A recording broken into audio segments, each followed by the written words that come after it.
And this, just off the Pope's bedroom, is his private chapel.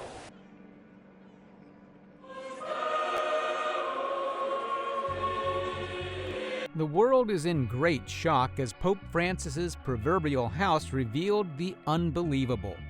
What was found in his mansion has changed everything we know about him. From sexual misconduct to financial impropriety and even, will these discoveries rewrite everything we know about Pope Francis and the Catholic Church? Throughout his tenure as Pope, Pope Francis was the target of numerous rumors and conjectures, just like any other well-known person. Aside from his reform plan and the reported conflicts and tensions within the Vatican, there were rumors concerning his previous life before becoming Pope. Now that Pope Francis has ended his journey, there are many revelations concerning his life and papacy. This story exposes Pope Francis's character and leadership, even as we consider a glimpse of his time as Pope. After being elected in 2013, Jorge Mario Bergoglio, who went by Francis, unexpectedly became a figure who inspired millions of people and generated a lot of discussion both within and beyond the Catholic Church. His time was distinguished by his unique leadership, concern for the less privileged, and readiness to tackle enduring problems. But so were with scandals, inquiries into his private life, and the constant issues that surrounded the church he oversaw. Pope Francis's choice to forego living in the lavish papal lodgings in the Apostolic Palace was one of the first notable departures from convention. Rather, he decided to live in a small suite in the Vatican guest house, Domus Sanctae Marthae. This was suspicious as it aroused questions like, what were his reasons? Was he hiding something he didn't want people to know? Regardless, his choice was portrayed as a manifestation of his dedication to simplicity and his wish to coexist with other clergy members and visitors staying at the guest house. According to reports, Francis was not used to such opulent living quarters and thought the large papal residences would isolate him. But how true were these? While many applauded his decision as a show of humility and a break from the Vatican's alleged excesses, for some traditionalists, it diminished the symbolic significance of the papal residence and insulted the dignity of the papacy. The security ramifications of the Pope residing in a communal institution were also questioned. This became the genesis of Pope Francis's scandals, one that later gave birth to bigger problems for him. Pope Francis, however, stuck to his decision and made the Domus Sanctae Marthae his permanent home during his pontificate. As time went on, Pope Francis became vocal in his opposition against corruption in the Church and the larger world. He underlined the value of integrity, openness, and responsibility, also addressing long-standing problems of poor administration and suspected corruption inside the Vatican Bank and other financial institutions by enacting changes meant to increase financial openness within the Vatican. Would you believe that in an attempt to divert attention from the issues already surrounding him, Pope Francis advocated for tighter control over Vatican finances and demanded the cancellation of contentious investments? It was as if he was trying to show that even at the highest echelons of the Church, he was prepared to take on corruption head-on. It all seemed so real, but not for long. Part of what he also tried to do was to place a high value on honesty that would go beyond money. He continuously denounced selfishness, the abuse of power, and the pursuit of personal wealth at the expense of others, and called for moral leadership in all spheres of society, with his remarks frequently questioning the status quo, urging a fresh dedication to moral behavior. But the reality was, even though Pope Francis was candid about a lot of things, there were many secrets and many things he didn't do right. Even before the weight of the papacy settled upon his shoulders, the life of Jorge Mario Bergoglio was not without questions. Before he became the Pope of the Catholic Church, Pope Francis was a prominent individual in Argentina. Witnesses said that when corrupt priests abused kids, he did little or nothing about it. He was slow to act and didn't always believe the dirty priests.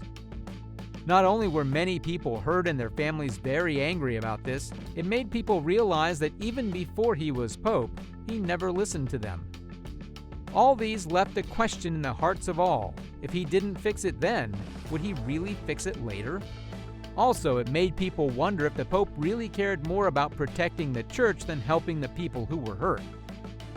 Pope Francis was often known to strongly criticize misconduct and corruption amongst leaders in the church and demanded that culprits be punished.